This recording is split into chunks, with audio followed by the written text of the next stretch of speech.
Towers of Doom, loser bracket. Alright guys, let's go. We have the Underdog Cup number 2 continuing. This one specifically for teams in Division 4 and 5 of HeroesLounge. So level of play roughly around gold plus minus on average, obviously. There are certain outliers that will always jump in certain teams, but like when we're talking about the average level of play, you're looking at roughly gold, a couple of silver players in. I'm sure the occasional bronzy sneaks in too, but we had on one of the teams also a diamond player, for example, that offset some of that. Now, at the same time, we have, of course, now the last chance for both of these teams. Two-Face in blue and Team Mocus Ferales on the other side. They are both going to try and somehow pull this one off to make sure that they have still a chance to make this happen. I mean, there is an opportunity to make it through the lower brackets and try to pull it off. If they can, we'll see. But it's definitely not going to be easy. This is the first round, so if you're already lost, here, then you have quite a long way to go until you're in a position where you can fight for the grand final. But one of the teams is going to continue, and we're going to find out which one. Now, heroes can only be played once within the series, so there's that. You should be familiar with the rule by now. But this will cause, on a potential third map, definitely, I don't want to say problems, but it will cause teams to be pushed out of their comfort zone a little bit. If you're talking about semi-pros in an actual top-level tournament, their hero pools are a lot deeper, but obviously, considering the level of play that we have here, it's a bit different. The entire tournament and already the first Underdog Cup is just really designed to give a little bit of exposure to the grassroots scene, just make people also more familiar with HeroesLounge as a place where they can play competitively, you know, have a little bit of fun with all of that. And yeah, just give teams a chance to play in a competitive tournament environment where most of the time they won't be able to have that opportunity, present themselves a bit to an audience. And that's kind of what we're trying to do here, boost the grassroots a little bit. And again, as I said in the past, if you guys want to also support efforts like this, you can check out patreon.com/Khaldor. This is the best way to support the stream and all the efforts to keep the Heroes of the Storm esports scene alive. So if you can, if you want to contribute, just head over there. If you currently watch this video on YouTube, you can also click the link in the description, of course. But this is something where we've now done for years and years and years, for the last 6 years, ever since Blizzard abandoned the esports ambitions. We've been hosting tournaments non-stop, even offline events in Berlin with the Nations Cup, for example, and also in Miami. So if you're interested to help setting up more tournaments like the one that you're seeing here, boost the grassroots, just keep the competitive spirit alive, any kind of support would be awesome. And of course, big shout out to everybody that is already supporting the stream there. It's really appreciated. Now in our first game of the best of 3, we get Barry M and Liming right away. So it seems like we're going to get some pretty nice action around a killer comp.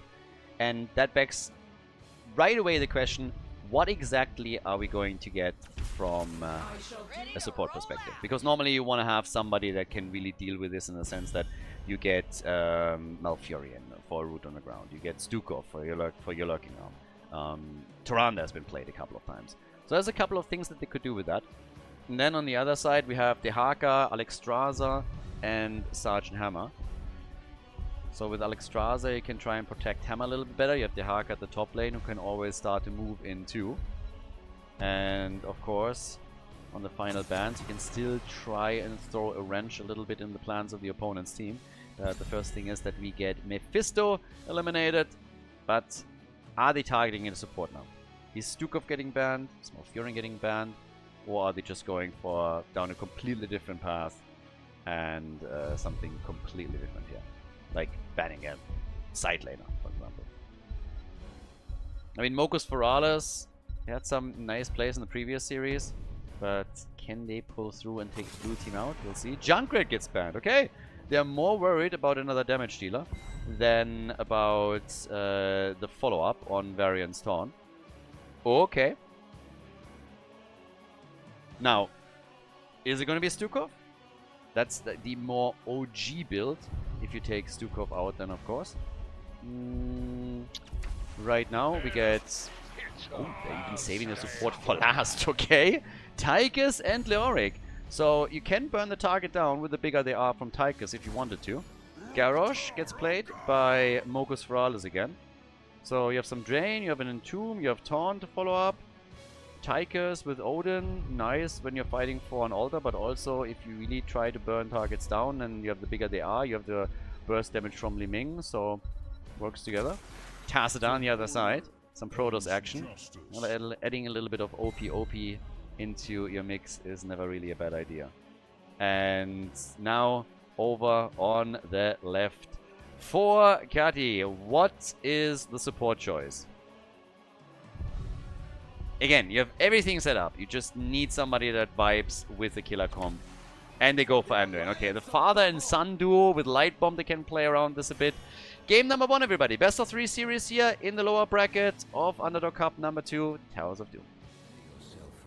First game of the series, and it is time to go hard on this one. We have over on the left side in blue, we got Fat Two-Face, so the free agent team. Again, no body shaming involved on this one. Free agent team with not Zap on Leoric. On the side lane, we got Thortor on Li Ming. We have 2-in-1 on Varian. This time, by the way, the team without a sub player. And Jolly Fella on Tigers and Kati on Anduin. So the full team together. On the right side, Mokus Ferralis with Ziggy on Sergeant Hammer. We got Tofu Freak on Dehaka, Captain Barney on Garrosh, Taylor Wax on Tacita, and Punch McFist is playing Alex Straza. So, a little bit of Alex Straza action in our game, and I personally want to say Alex Straza is actually a pretty fun hero to watch. She comes obviously with a couple of issues, which is why she's not necessarily a top pick or not S tier, but she can be super powerful, and is also a hero that, especially in the past, has been played a lot on Infernal Shrines, where she gets even more value out of her Dragon Queen performance. So right now, what we're getting first and foremost is a little bit of Sergeant Hammer protection that is desperately needed in order to get her into a good position in this game. And as it stands, the rotation between the mid and the top lane is happening on our side laners, and down here it's just Sergeant Hammer sitting pretty tight right now, currently just easily doing his thing, and yeah, we'll see how far they can go with that. AKA if they can start taking a couple of structures out and drop them easily, or what the next move is going to be at the end of the day. Invade the pumpkin camp, just wait for the altars, try and push for structures early, and yeah, plenty to do. Or simply like hoping for a gank at the side laner. Now, on level 1, we also get the Scion Fusion, so Tacita is going to work massively around the AoE and is going to attempt to utilize this as best as he can.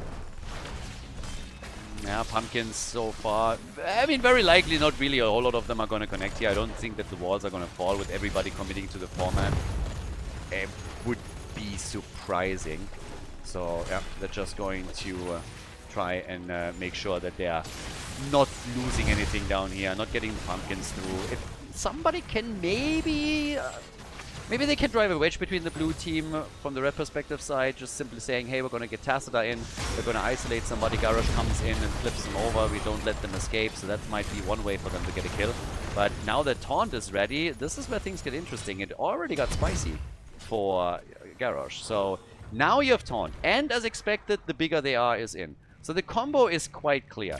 They want to come in with Garrosh to drop real quickly a Taunt. With Varian to drop a Taunt, maybe on Garrosh or anybody else.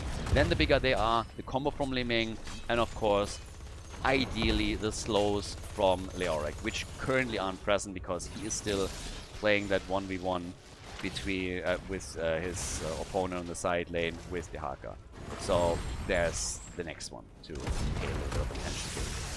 But as it stands right now, Sergeant Hammer still doesn't have level 7, which of course also means that you're not in a position where you can do a lot around the mobility. You can still try and control the space around the objective, around the altar, and that's what they're trying to do. It's all about the fight on the third one, since at the top left, top right, we have the exchange between the side laners. And they are now starting to rotate over too. Dehaka tunnels in, trying to split them again. Yeah, Varian, can you turn it here? He has Taunt available. If they find a good target, they could try and go for it. But currently they're attempting to fight into the Dragon Queen. So the trade has already been popped. Dragon Queen is on. Yeah, but it's already expired. Sergeant Hammer, no interrupt. Leo is too late. And yep, that was just a bit too late to interrupt this. The pings came in, but they We're not in time, so that's the third altar going over to Mokus for Rales. So the Ferales boys have it. Level 7 will be ready for the next time. And all the way up at the top. The next question, of course, is going to be, once again, who is gonna have it on the side lane. I mean, right now, as it stands, we still have a very, very even game. Not a single kill has happened yet. Nobody has gotten a kill. Nobody has been able to get any significant leading experience. With now level 7 talents, this might slowly start to change. We have, by the way, a similar approach to what we already did in the winner bracket match. Seeker as the level 7 choice for Team 2-Face Liming. And Sergeant Hammer, after going into the regenerative Biosteel, has now locked in Havasiege. So this is where things are starting to get a bit more interesting, because now Sergeant Hammer is unfolding her power a little bit more easily and can make a dent, and they are sieging up on that wall right away. Blue team has to fight into this, and again, for them it's around the comp with Taunt. Already getting pushed back, here's the Taunt, and yeah, Leo comes in with a slow, and that could be a kill, and it is. This is the element. This is the one thing that has been missing. They didn't have the slow available earlier for the damage dealers to connect some additional abilities or shots, and that's exactly what we got now. So first blood goes over to Team 2-Face. Varian already going towards the top right. Seems like they might even be thinking about trying to take this out. Tacita is following up with a quick play every single time that a taunt is thrown out on his fence, by the way. So he is just trying to isolate the damage dealers from the target so that they can keep him alive. Slightly in experience. A little bit more dynamic now in the game, of course, because of that kill and the momentum that they gained with it. And with that, we're now starting to go straight for that. So, let's see where the red team is going to bring this now. Yeah, red team is now in a situation where they're still hoping for Garrosh to get a connect at the front so that they can get an isolation and the kill afterwards. But we're not 100% there yet. They're looking for an opportunity. I mean, it's basically true for both. It's like a dance between the two tanks. Level 10 abilities are now in, so that changes the equation for just a second. But the red team is just immediately ready with their own ult. And immediately there's the light bomb. Father and son. But the heal coming out of Alexstrasza keeps Tacita alive. Now the Dragon Queen has been used again. Leo comes in, gets the Entomb out. They can't block it. They're going for Tacita again. They're also starting to trap Sergeant Hammer, and the taunt connects here, and that is the end of her. So 2 kills to 0. The kills are starting to slowly come in for the blue team. Not only were they able to take Garrosh out earlier, but now they dropped the hammer. That means that you're, of course, also pretty low in damage output that you can get out there. And yeah, they're gonna have to play around that. So the camp gets stolen. Sergeant Hammer will be back then. There's a single altar that is now up on the map. So that comes in next. And down at the bot lane, of course, with the altar spawning, the next question is what's going to... Well, actually, I was asking myself what's going to happen around the red team, but they're not even invading. They're not even trying to do anything here. So, yeah, fair enough. No play made. And, of course, now the blue team is even in points on the core again. Tacita already with the black hole as he throws that out. They're getting a bit more aggressive. They're trying to come in and take down the mercenary camp, and they claim the pumpkins. They are able to take the pumpkins away. Nicely done.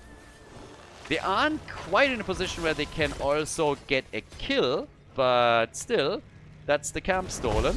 And that's a nice little move made against their opponents now. Dehaka and Leoric are still sitting both in the middle.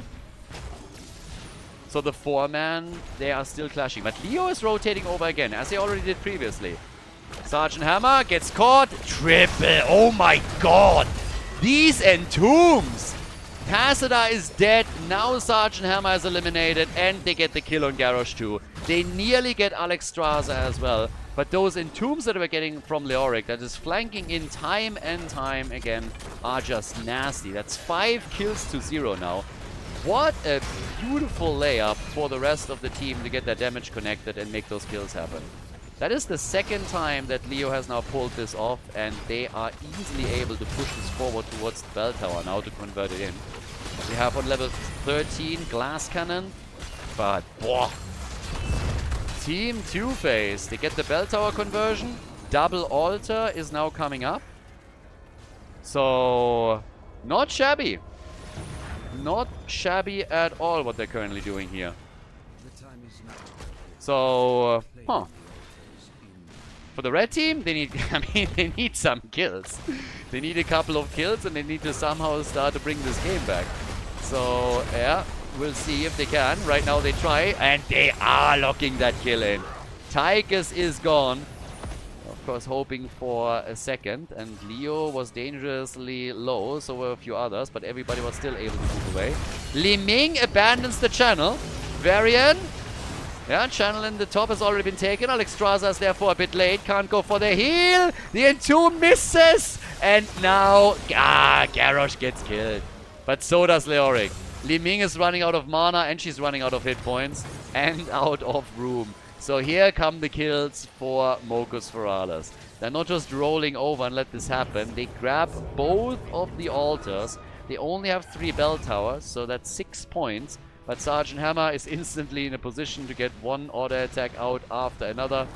So yeah, it's a little bit of an interesting situation that is developing right now. But also a bit of a funny one if you ask me.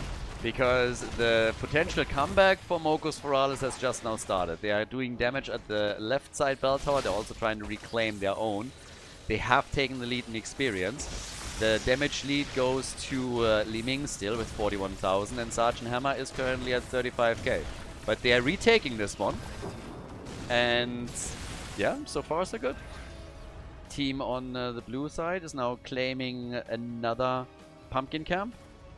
Starting to move towards the middle again. The problem is, really, in experience, the table has flipped. Experience is looking very, very different right now. And that makes things a bit trickier once that we have the next talent available for Mocus Ferales. And now they do. It's a half-level gap. Can the red team force a fight around it, though? Sergeant Hammer, of course, even more of a problem with Giant Killer on 16. And the build of Tassadar also just keeps continuing. He's giving the synergy in with Psychic Shock, so dealing the damage now also faster, a little bit more on-point boost that we're getting from him. Very nice if they're able to isolate a target, let's say with Garrosh, for example. So, yeah, they're going to try and do that. Down here, we have a triple altar phase now, so one altar at the bottom of the map and then the top left, top right exchange, where Leo is already in position, and the 4-man at the bot lane is already indicating that nobody is trying to go to the top to just break the balance there. So, down here. Also, with a lot of these tools that... Oh my god, the nice mega kill from Li Ming against Alex Straza. That was big. Now the healer is gone. Tychus pops Odin. They need to survive a little bit longer here. Where are the heals from Anduin? The crybaby needs to be a bit useful. Taunt and the save. Garrosh nicely done, but he gets blocked off by the Entomb. That's the end of the front line. Now they're trying for another kill, and Dehaka falls victim to Leoric. Well done. So they are able to isolate Garrosh. They're able to get another kill here. Very well, beautifully escalated, honestly. But right now, the question is still, how much can they do with this in the long run? And yeah, I mean, currently what we're getting first and foremost is that bell tower converted over again. So that's happening. Bell tower gets converted. So far so good. They have another 4 versus 5. And now, of course, the 4 versus 5. 5 versus 3. Numbers today. We've been here for a while. So 18 points to 20 on the core currently, and we'll see in just a second on how the red team is now going to react to this, because they lost their advantage in experience again, of course. Level 20 is a little bit closer for the opponent at this point in time. And it just generally seems that it will be a bit tricky for Mogus Feralis to bring this back. They have good range damage though. So they could slowly try and retake this. There's a single altar that spawns next. But that would of course get 5 points in. Yeah, and they're working around that as expected. But if they get Hammer in position, if they get the damage connected with Tassadar, for example, they can poke away at the opponent. And that has to be the goal here. Try and retrieve that bell tower and stabilize again. But now that the altar has been announced, they have to abandon that idea. It's just not low enough for them to have any realistic chance of moving in, dropping it before the objective is actually being fought over. So, yeah, that's just not going to happen. Now, are those 5 shots going to be fired? Pumpkins are going to be taken. That's already a nice little move, because it means that now the bot lane becomes another problem for Mogus Feralis. Those pumpkins could connect with the core, but everybody else is just dealing with the objective itself. Li Ming with some good damage connected. Nice for her. Can they get the kill there? Dehaka, careful. Leo comes in. And Tomb is out. And here comes Odin. The light bomb engage still connecting with at least Garrosh. Lots of damage being dished out. And they might get the kill here against Garrosh again. He gets a heal from Alexstrasza. Varian moves in. Everybody is starting to chase the red team. Even the BFG from Sergeant Hammer. The red team is fully pushed back. The pumpkins connected with the core. Here comes another taunt. And the reset for Li Ming. Shots are fired too. They're down to 12 points on the core now. Half a level until 20. They could easily go for boss here. They could easily go for the boss right now. Because it is a 5 versus 4 for another 40 seconds. That is plenty of time.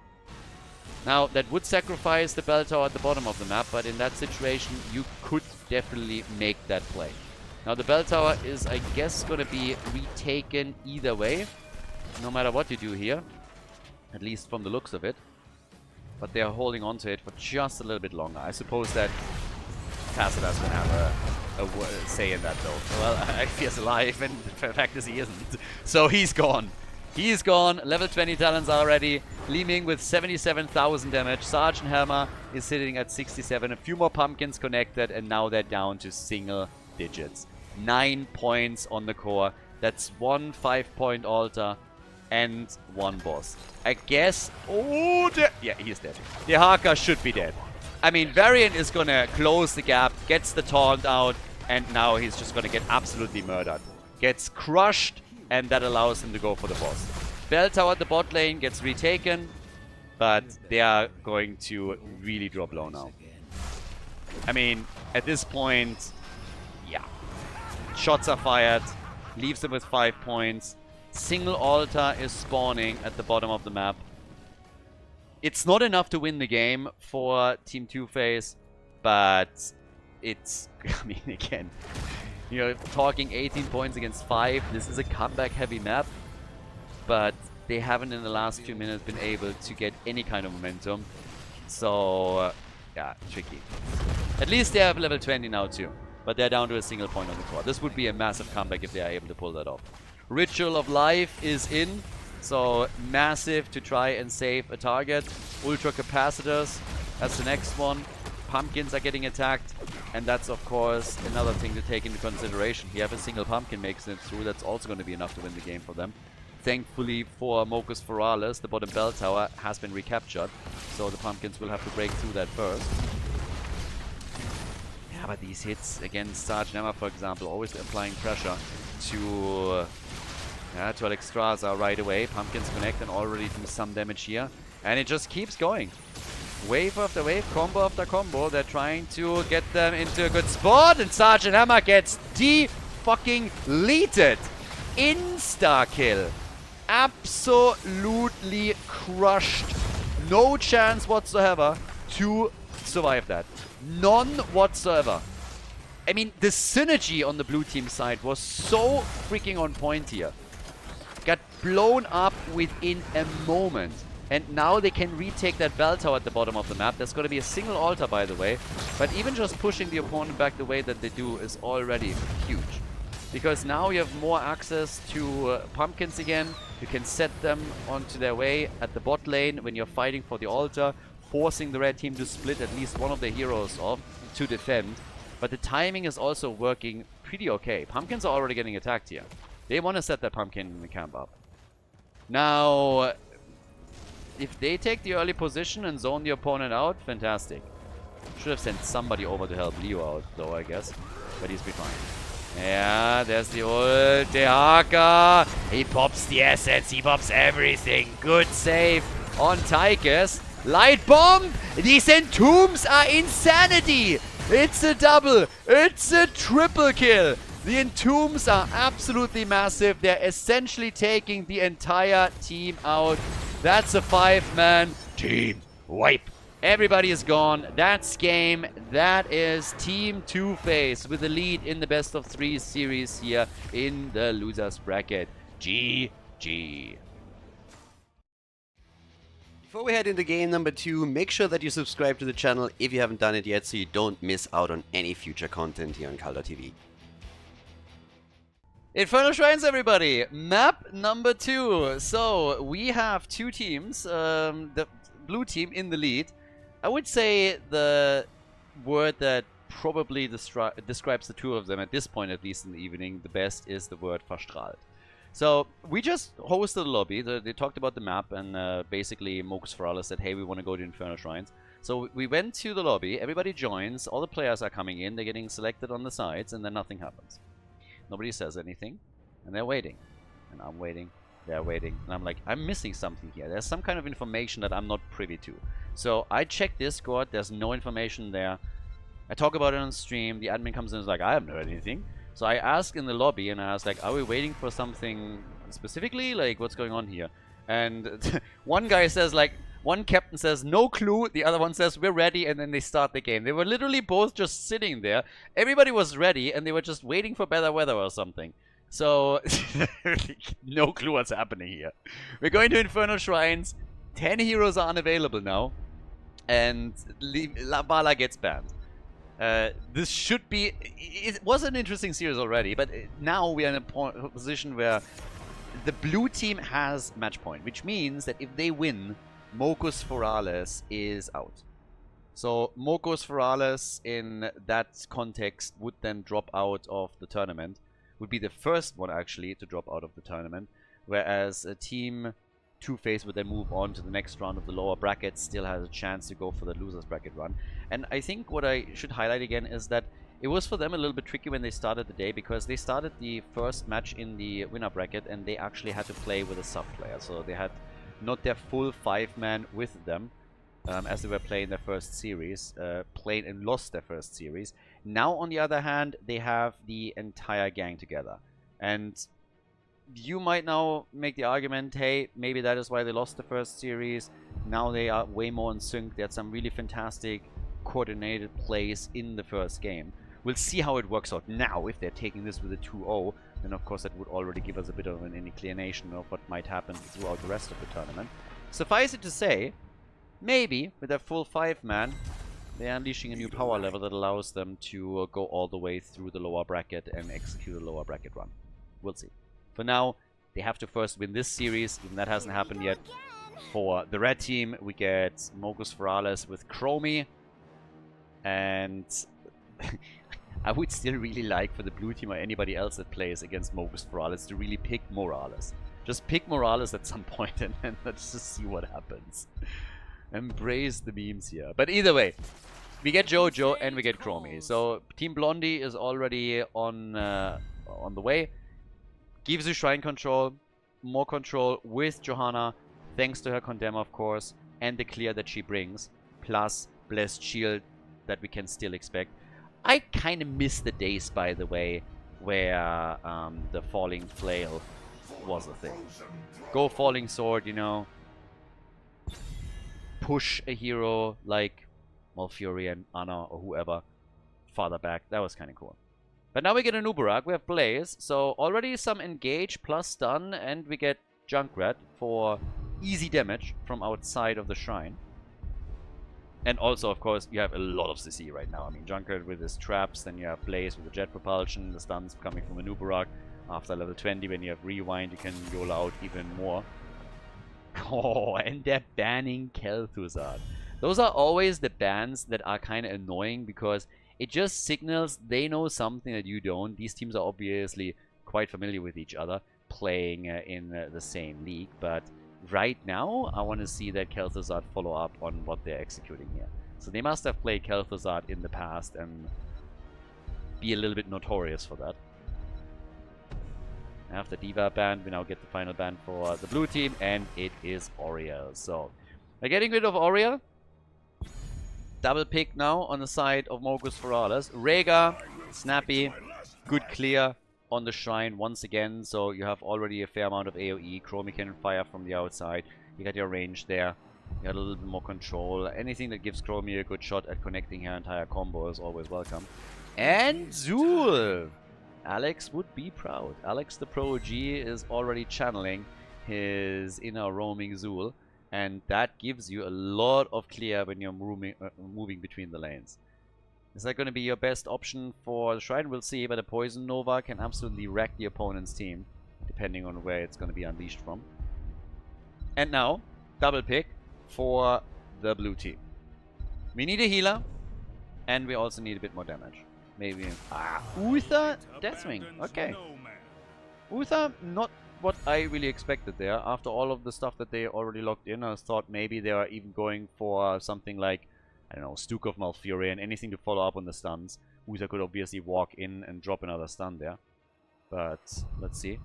For the right side, for Mogus Ferales, the final choice. Chromie is not going to be enough. Could go for a full-on melee lineup here, obviously. Triple front line, but oh, there goes Suljin! Alright, they're trolling. Infernal Shrines, map number 2 in the best of 3 in loser's bracket. Let's go. Two-Face is in the lead. This is match point for the blue team. On the left, not Zap is playing Blaze. Thortor and Junkrat, 2-in-1 on an Uberak. This is, by the way, the player, to my knowledge, the main tank that they were missing in the winner bracket match. We got Kati on Uther, and Jollyfella is playing Deathwing. Over on the right side, this is where it gets interesting. We got Ziggy on Rhaegar, Tofu Freak on Zul, and obviously we got Captain Barney on Johanna, we got Taylor Wax on Chromie, and Punchy Boy, Punchy McFist thingy is currently playing Suljin and goes for Recklessness as his level 1 talent. So, yeah. Might get the stacks together. I want to see. The interesting part is obviously that if you're playing Suljin, let's say in a higher league, then normally what people are trying to do very quickly is to try and deny him stacks. So if you don't let him participate in a lot of brawls because you're playing a more macro heavy game, at least initially, then he is having trouble to get to his 15 where he gets the range increase, and everything is just a bit delayed for him. If you're playing in a very brawl heavy setup in the lower divisions on the other hand, then Suljin gets a lot of opportunities to connect auto attacks, which might enable him to really snowball hard. So we'll see what he is going to be able to do throughout the first couple of minutes on Infernal Shrines here. Also, he's not the only one that's stacking. If you're looking over to good old Jojo, then we have her going straight into Laws of Hope. So that takes a bit of the pressure away from her support. And if she gets a good bunch of globes, if they're winning a few objectives and get the double done too, then she can of course also self-heal very, very easily. But then again, oh, Rhaegar, and he gets out. The doggy was in trouble, but he's able to get away. Now, Deathwing also really interesting pick here. I mean, we've seen them play Deathwing before. As I said, there will be certain preference picks, comfort picks that the teams are going to be using, and that's why I said earlier that with heroes only be playable once within a series. If you are making it to game number 3, this is where some people could already run into issues. If you're a lower level player, it is always advisable that you're simply focusing all of your efforts to 1, 2, 3 heroes and don't try to branch out more, but try to perfect those. And that of course means that if those heroes slowly start disappearing as you're making it into later maps of the match, you're running into trouble. So right now we're getting still some action around the camps. The blue team has walked away with 2 of the Khazra camps. 7 stacks already for Jojo. So a pretty good ratio for her right now. And up at the top, the first objective is about to be announced. Now, there's one thing on the macro level that I should probably point out here, and that is that up to this point, nobody has actually gone for a camp. So Blaze is now moving in, but there's only 13 seconds left. So even with him getting some assistance here, they're a little bit late to the party on this one.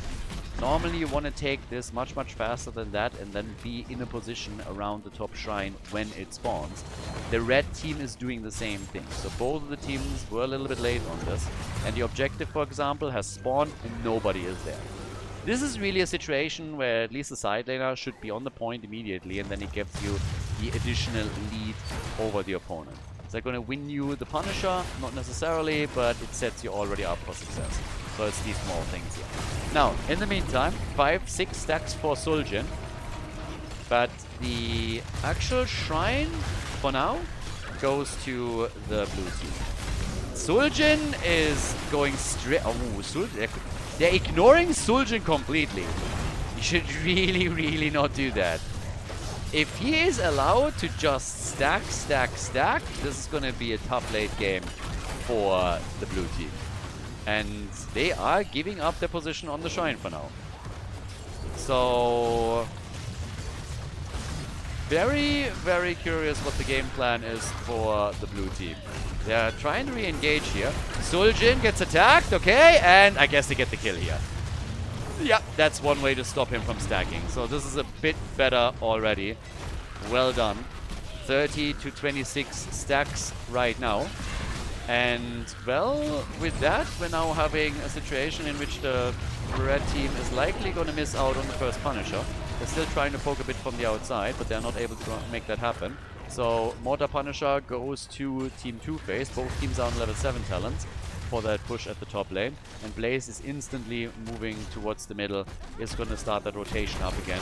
And that's exactly the same thing that we're also seeing from Zulu, of course. The bait over the wall, successful, so nicely executed. And they're starting to break the wall down here, which should be pretty easy for them. Shouldn't really pose a problem. But already something to point out here, and that is obviously that we find ourselves now in a situation in which Suljin is already sitting at 10 stacks. That's not crazy, it's not absolutely insane or anything, but it's still something to at least point out here. Because at the end of the day, that also means that if he makes it to 15, he gets the easier stacking process because of his range increase. He didn't go for Arcanite access on level 7 though, so he went into Ferocity instead. And that helps him with auto attack connects later on in the game. But at the same time, it obviously also means that they're missing out on some of the potential damage that they could have gotten out of Arcanite access. Especially if he gets an early 30 stacks on his baseline, that would allow him then to get more damage, or the double swing, and therefore more stacks and more damage as the game continues. Still a control here of the blue team at the bottom as they are once again taking the camp. Nice! The jet propulsion on point! Follow up! And Suljin is dead again. This is exactly the kind of plays that they need to try and make here in order to stay ahead and also limit the options that Suljin gives the team in the later stages of the game. So, yeah, well done. That was a very... This is the second time actually that they got the kill here. So, this is exactly the kind of plays that need to be made if they want to ensure that there's no snowball happening, no massive scaling in the later stages. So, they use that also as an opportunity to push the bot lane a little bit, and obviously attempt to try and get themselves another kill and maybe some structures destroyed. Both of the teams have now reached level 10. That's going to be pretty important for the next objective. Top side, Blaze.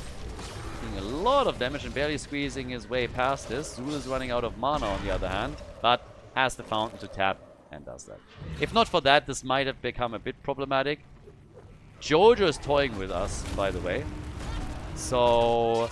right now, we have potential for Falling Sword.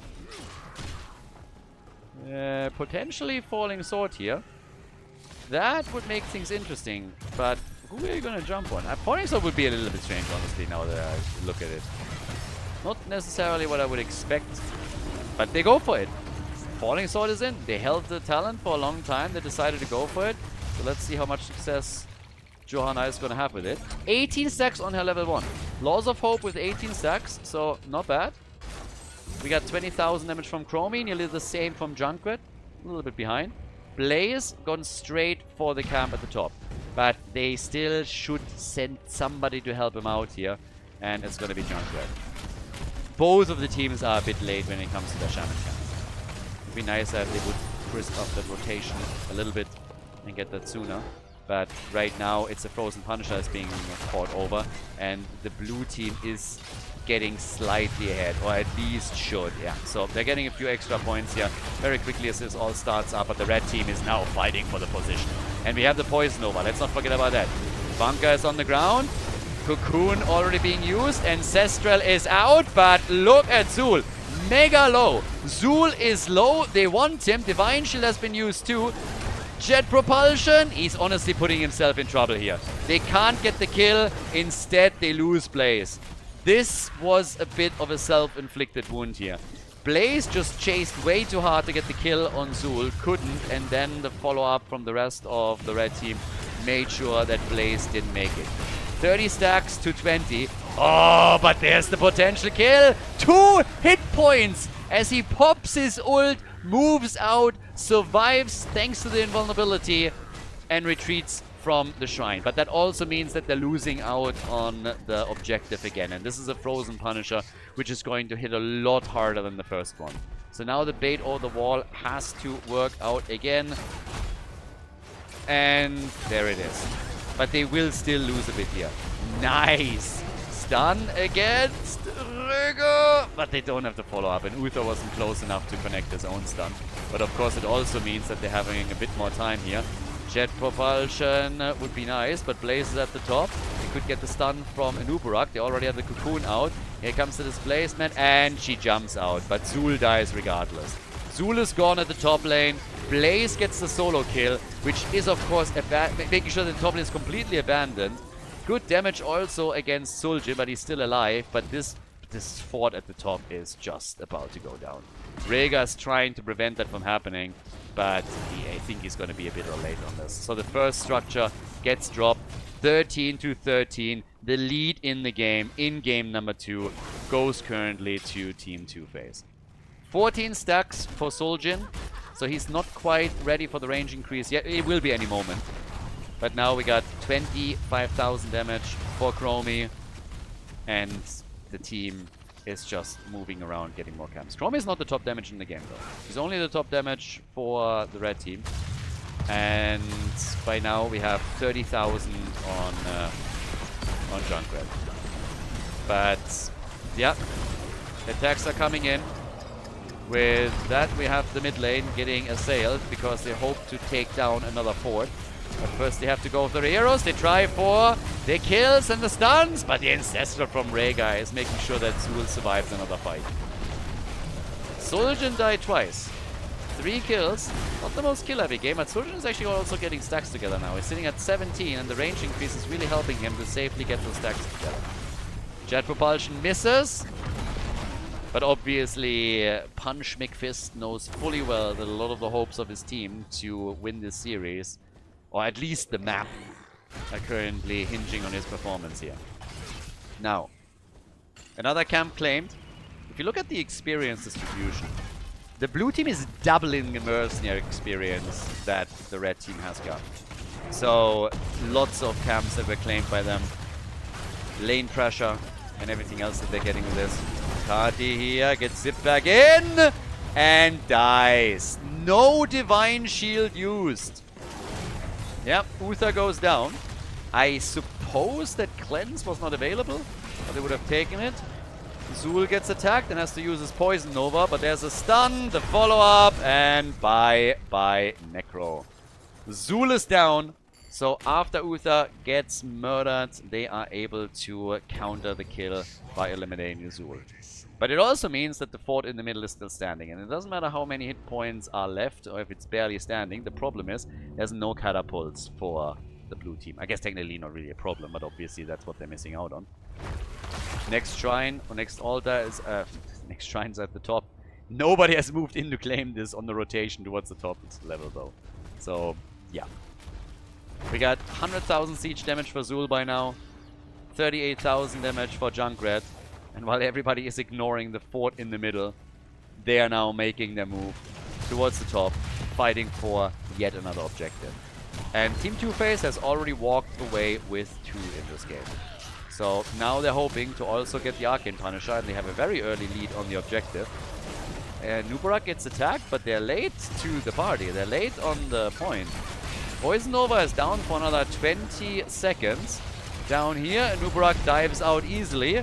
Rhaegar has to be careful. It's 20. They have 20 points already. 20 points towards the objective. Big jet propulsion. Holy crap.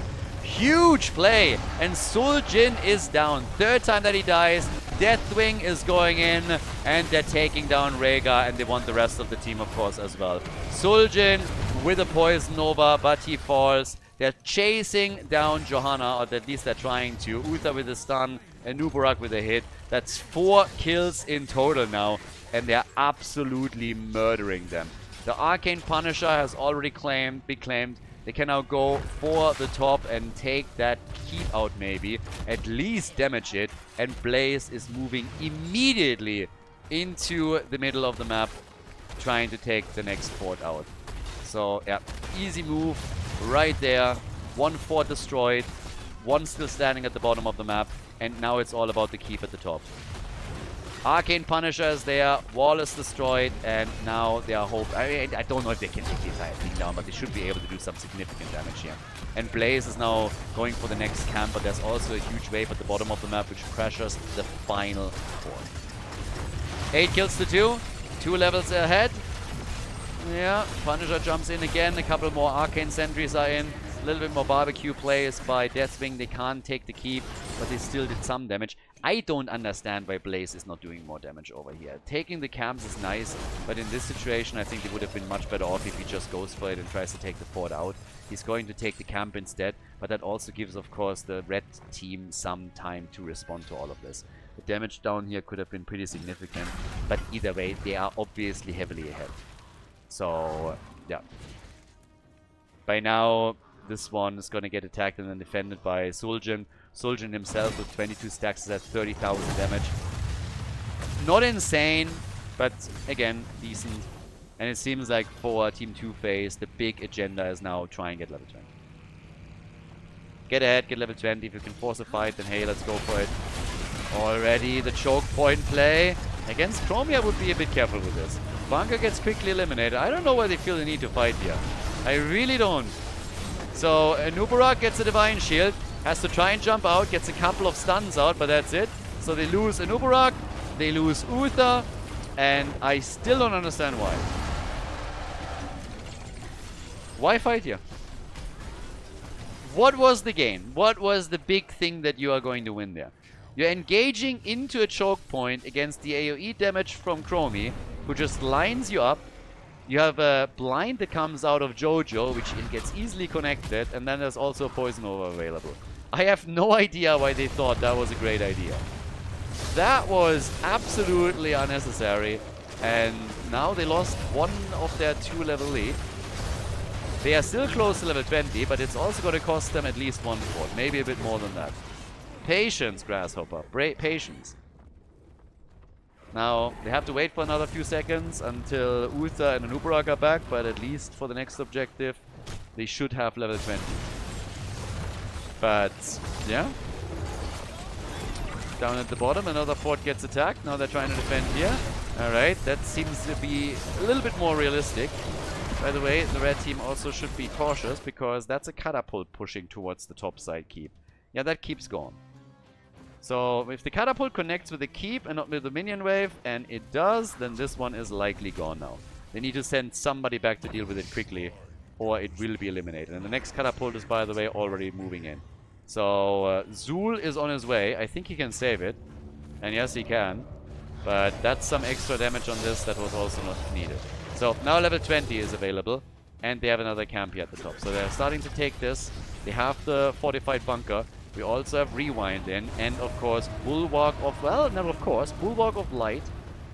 Not necessarily an of course talent, but they're trying to play around that.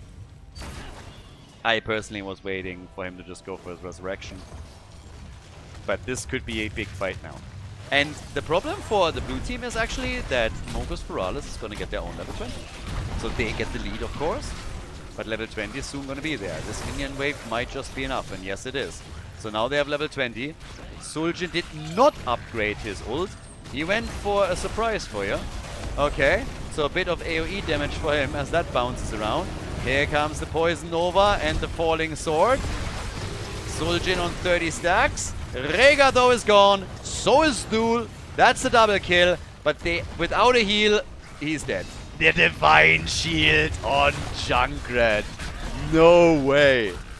They thought that they actually could take him down and at least get one counter kill, but no. Anubarak is still fighting over here. He gets chased. Frozen Punisher is already getting taken. Chromie gets hit hard and gets killed. Chromie is gone, but massive opportunity in the mid lane now. They shouldn't really chase this too much. They have the chance in the mid lane to take the keep out, so they should probably try and take this. But, yep. Let's go. 11 kills to 4. They try to go for Johanna again, who's clearly attempting to waste their time. Wait for the rest of the team to come back in. But, yeah, this game should be gone. This, by the way, is delivering another fort that gets dropped. So if they don't go for the core, take the keep, move to the top, take that one out as well. Uth has another 30 seconds until his ult is back, but at least the bunker is going to be available again whenever the fight breaks out. So either core or topside keep. One of the two here for them. But obviously they're going to attempt to go for the core. I mean, we're now 20 minutes into the game nearly, and the Punisher is still at 60%, so there's a huge chance now. Cocoon already used. They try for Rhaegar and Suljin. And here's the Punisher. He wants a piece of the action. The Ancestral comes out, but the core is falling. The core is falling, and they are starting to just auto-attack this thing hard. But of course, now in comes Suljin with the hits. Core is at 47%. Punisher is still fighting. Suljin is gone. Core at 30 and at 29. They are able to save it. And Nubarak and Uther are the only survivors. And I say it again, if you don't finish the game, then at least take the keep out. Which they didn't, but it got close. So, backdoor potential now. Is this going to be a comeback? Are they going to be able to come back into this? If Suljin had... I mean, honestly, if Suljin didn't fall here, I think this would be a very, very different story. Then with a 5-man, they could have gone for the topside keep. Now, with only Chromie, I'm a bit doubtful. Maybe. I mean, Junkrat is back in 13. They have a minion wave coming, so I guess the topside keep is definitely doable. Yeah, they're gonna get the topside keep. Good call. Well, they want also a kill. Anubarak, yeah, he's gonna be hit by that temporal loop, but he's still fine. He kind of missed maybe the burrow charge up a little bit if he really wanted to avoid this. Okay, there. But she also, again, like, to be fair, stuck in a loop, so yes. Dodged one. Now, 5 versus 5 is back up. One team is down to 29% on their core. But in structures, they are nearly identical. Both teams... Oh my god, no! Not like this! Rhaegar got wrecked and they forced the fight immediately just as the red team was able to get themselves back into the game. Now they're being chased hard and they want to go for the core. It's a 5 versus 4 on the map. Suljin has 43 stacks though. So yeah, he has a lot here. And we're going ham on this one. Alright, so let's see what exactly they can now start to do with this. Where are we going to be in just a moment with the next attack on the core? Are they going to break through the shield? Can they take this down? It's a 5 versus 4, guys. So this is only one hero difference. It's highly unlikely they're going to be able to do too much here. So not quite there. I think it was a little bit ambitious to go straight in for the core. Honestly, I would have loved if they just chased down Johanna. They had Jojo on the ropes. They had an Ice Slayer. Killing her, normally, I mean, previously she was trying to waste time. But in this case, taking her down, the longer she drags it out, the longer the red team is with only 4 heroes. Okay, I mean, fair enough. They want to go towards the camp and, okay, mouse back. Too lazy to walk. Alright. But the interesting part for me is that even with it, like, they didn't get anything out of that Rhaegar kill. If they follow up with the Johanna kill and just delay that slightly, they have a start into the objective with a 5 versus 4.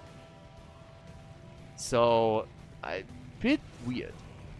Now, at this point, it's again the blue team that has the initial lead on the objective, but they're also playing with fire a little bit. If they lose the team fight here, the red team is just going to go for core.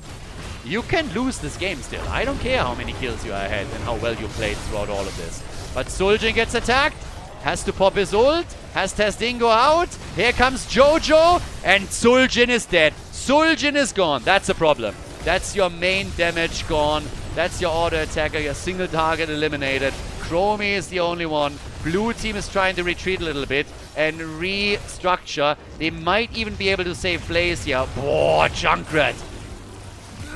Blaze is on the run, and I guess the Nubarak makes it too.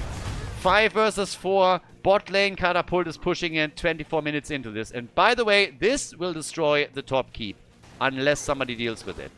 Rest of the blue team, how are they going to play it now? They're actually moving into the middle. They are going to... They lose the objective. And this is a big one that is going to walk towards the core. So it's 20 seconds until we are having... Divine Shield. Okay, not needed. It's 20 seconds until we have Suljin back. Are they trying to go for the core here?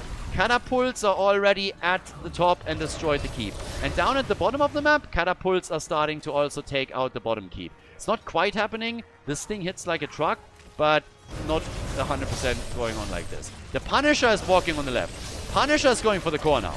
Sulj, oh my god, these jet propulsions. Rhaegar again in trouble, but he gets out. They're not defending. They're not defending. Nobody's going back.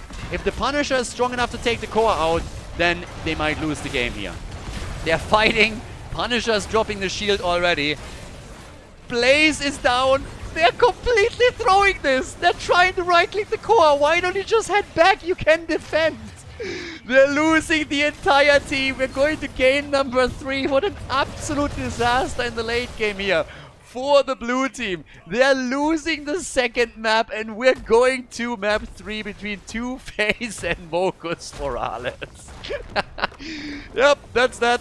Infernal Shrines goes to the red team. GG, and still well played. It's a comeback.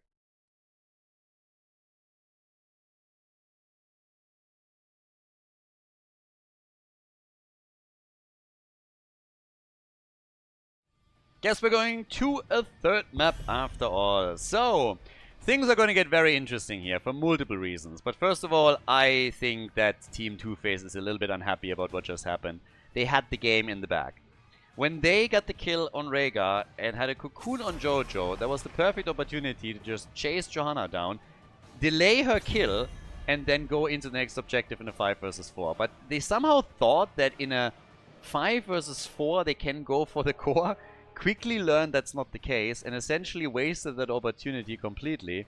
So, nice comeback from Mocus Morales, but there was a little bit of inting involved from Team Two-Face. And again, it's easier said than done if you're just watching, if you have like no adrenaline pumping there.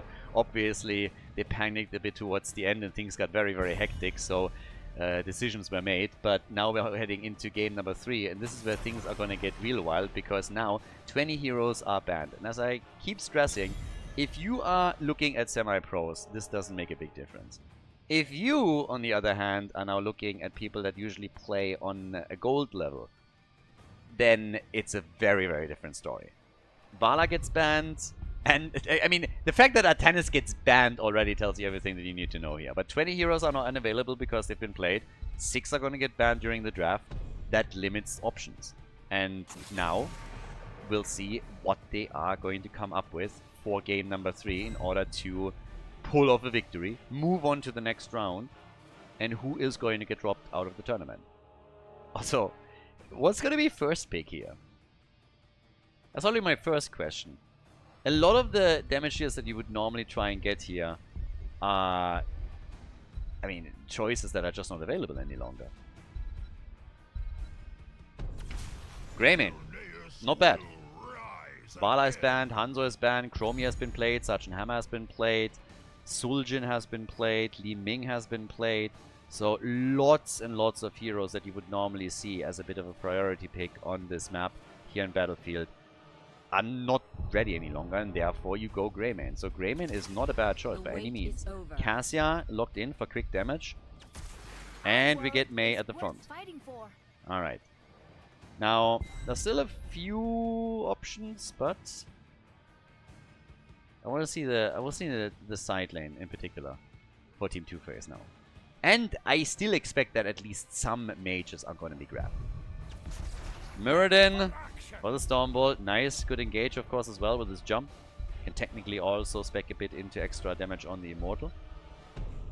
And we get Malfurion. So far so good. Pretty solid start into the draft. You get the Stormbolt, you get Malfurion Roots, you have Greymane with the Bullet later. You can also chunk down the Immortal very heavily and quickly by just simply getting the auto attacks in. And then we come down to the final few bans, where obviously right now it's highly likely that we're going to see the side lane being targeted. Red team will have first choice on the side laner. So, yeah, can play around that too.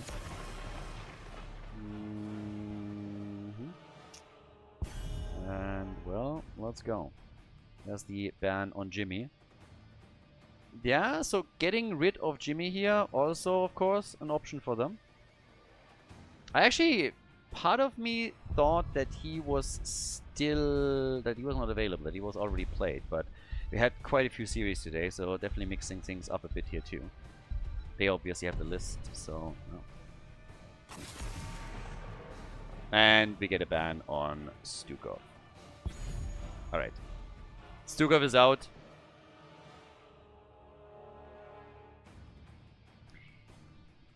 I don't think that healers are going to be approved. I still want to see Mokus Forales with Morales. Either them playing her or playing against her. So this is an opportunity for us. Brightwing. Sat on so many levels. Lost opportunities. That's a shame. Brightwing and Sonya. So yeah, Sonya, Cassia. It's still a pretty good draft here. It's still pretty decent. But on the left side, come on, give me a side laner. Oh, there's the Kel'Thuzad pick. That is what was banned against them earlier. ETC side lane, Muradin main tank, Kel'Thuzad for damage in addition to Greymane. Alright, I'm ready for this. Let's go. Let's make that happen. This is going to be a fun one. But we still have one more pick to go through. One more damage dealer that they can and should take. So, Alarak. We get Alarak. Alarak on Battlefield of Eternity, ladies and gentlemen. Mogus Forales, the final map against Team Two-Face. Let's go. The series is tight, and the map will decide who claims victory here. Who's going to be the winner of the series, moving on to the next round, and who's going to be dropping out of that tournament. Over on the left side, not Zap on ETC, playing for Team Two-Face. We have Thortor on Kel'Thuzad. 2-in-1 is playing Muradin. Kati on Malfurion this time, and Jollyfella is rocking Greymane. On the right side of the map, their opponent on Battlefield of Eternity, Mogus Forales with Taylor Wax on Cassia, going for a Thunderstroke on level 1. To get some stacks together. We got Tofu Freak on Sonya, Punch McFist on Alarak, Ziggy on Brightwing, and McBarney is playing Mei. Let the games begin. It is party time over here on BOE. And yeah, Cassia's gonna try and stack it up, so will Alarak. And Alarak can really ruin the day of an entire team if you have some decent comps coming together. Also, this is just a push game right now. And I'm not so sure if the blue team can actually win this one, because Greymane is such a huge asset when you're just trying to go for damage. It's a little bit crazy. They nearly kill Sonya down here. They break through the wall, and it seems like the entire game is just going to get accelerated because both of the teams are basically just agreeing on going ham on the opponent's structures. Blue team is faster, but if both of them take the fort out, then it just accelerates the entire game. Catapults are spawning sooner, and there's obviously then also a lot more wiggle room on the map since you're not facing off against an opponent and can still use the fountain. The red team has also realized that they're going to have a problem down here, so they come down with additional heroes to defend and kill Khaldor. So they're able to take Khaldor out. Good for them. He is gone. And with that, we have first blood in the game going to Mocus Morales. There's a lot of Mocusing going on right now. Now, big question is obviously if they are now going to be able to follow that up with a few camps. Top side is where the solo laners are now finally kind of stabilizing on the solo lane. 4-man at the bottom of the map. And here comes Muradin with a Stormbolt. And still some attempts at stacks from Khaldor, who is currently sitting at 6 on his baseline. I mean, obviously, you want to do as much as you can to complete that quest and get the extra damage. But, well, we'll see how long it's going to take him to pull that off. There's a lot of stacking going on. I mean, you have Khaldor on the baseline, you have Cassia on your level 1, then you have the Sadism stacks for Alarak. So all of these things are going to play a pretty big role here. If Alarak can stack and is not going to get killed, then his damage is just going to ramp up heavily as all of this continues. In addition to all of that, the first objective is about to be announced. The camps are now being targeted, but only by the red team.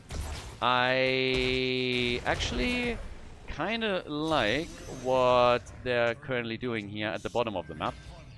Trying to go for the... Well, it's a little bit weird. On the one hand, I really like what they were attempting to do at the bot lane, attempting to tie and take that fort out, but they just escorted the minions in and then still wanted to take their own camp over on the left side. The timing works out for them, but I suppose they could have done a little bit more damage to the fort just to stress that bot lane pressure a little bit more. Speed medal, by the way, for side lane ETC. So they really are hoping to get some additional control through these team fights. For Khaldor, we now got the Phylactery of Khaldor on level 4, so even more stacking that is going to get there. The halftime show is nearly won by Mocus Morales, though. They went in early on this. And here comes the slide. Oh, the big follow-up also from Khaldor, and Alarak gets Ala-wrecked. He's gone. A couple of Sadism stacks that he already had is taken out. And, well, that is actually not too shabby. The comp that they're using here. Stormbolt engaged from Muradin, then the Power Slide from ETC, and the additional control that we're getting from Khaldor just with the... I mean, with the slows alone. So, that is nasty. If they execute this properly, that's a ton of CC that are stacking on the target. Makes it very difficult to properly heal in time. So, something that they are going to try and execute a bit more. Now, yeah, at the top, they're able to save Greymane. Halftime show victory is going to Team Two-Face, I guess. Yeah, it's going to be claimed in a moment, and there it is. The question is just now, are they going to be able to also get a kill? Because they get another power slide through. Greymane engages into this now as well. And that is Khaldor dying, but they're also losing Cassia. What about Alarak? He still gets out. So it's a kill trade on the damage dealers. That's all that they're getting here. Kill trade on the damage dealers, and still the choke point control. Nice! They nearly got the kill on Alarak here, but ETC is starting to cause serious problems for the red team. Sonya, another slide, and it's just basically emphasizing my point again.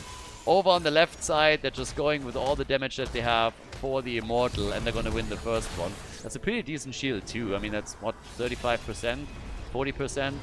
So, yeah, not bad. That's actually pretty decent. Now, we get on top of that also on level 7, Echo Paddle. That's going to make ETC's side laner job much, much easier. Only 13 stacks for Cassia. We're now 5 minutes into the game. 13 stacks, nothing really crazy. So that's still, that is definitely, let's call it Ausbaufähig. 2 kills to 2. I'm going to be able to break through the wall. A little bit of damage on the fort. Sonya down at the bottom of the map, still against ETC, but those team fights for now have definitely gone the blue team's way. Despite the fact that we still have like 2 kills each. So, they're getting a little more damage into this than I thought. Now Furion with the root would also be kind of nice.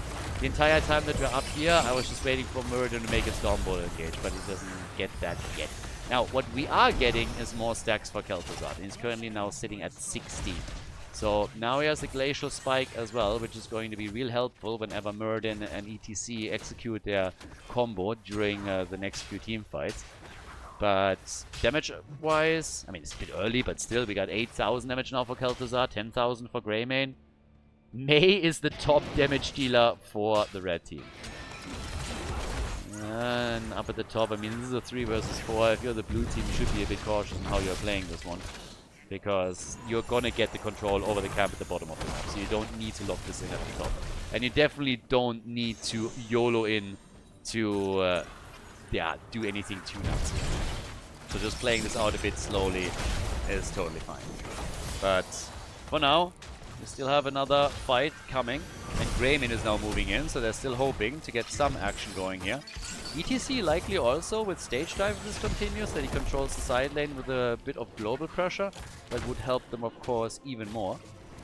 I suppose you could also simply go into a mosh pit instead and just try and get even more CC out of all of that. But again, generally speaking, if you have the side lane control, why not take it? You can also jump into the opponent's backline. They're already going for Cassia again up here. And you can see how a lot of the damage that gets unleashed is just bursty as hell. Khaldor gets damage out. Greymane comes in. Once that he has the bullet, this is going to get even worse.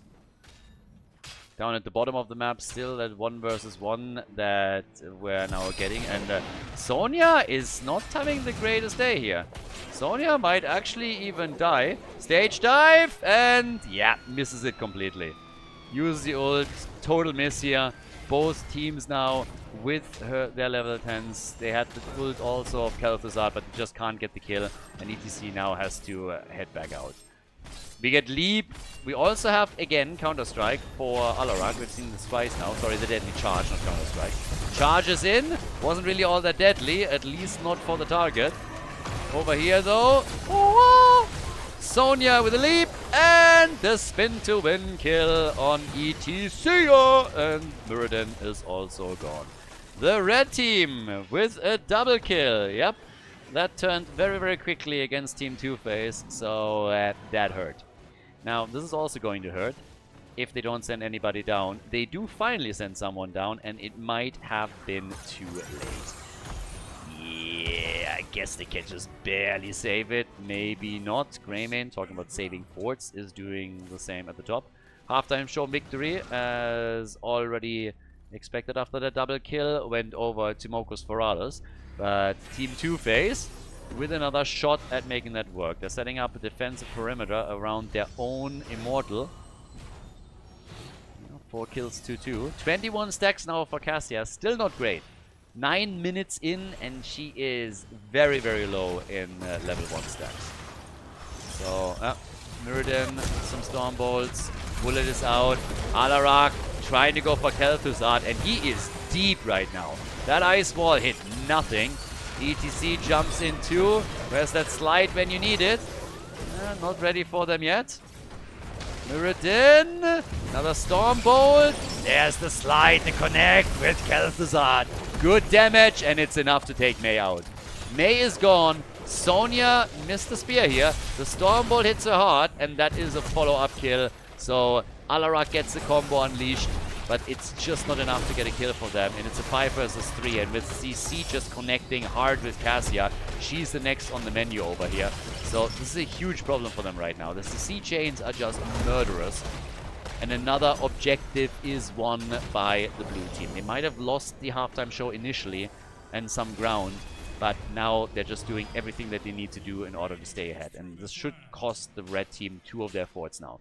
The one of the bottom is extremely low, and then up at the top, the Immortal is going to take it out.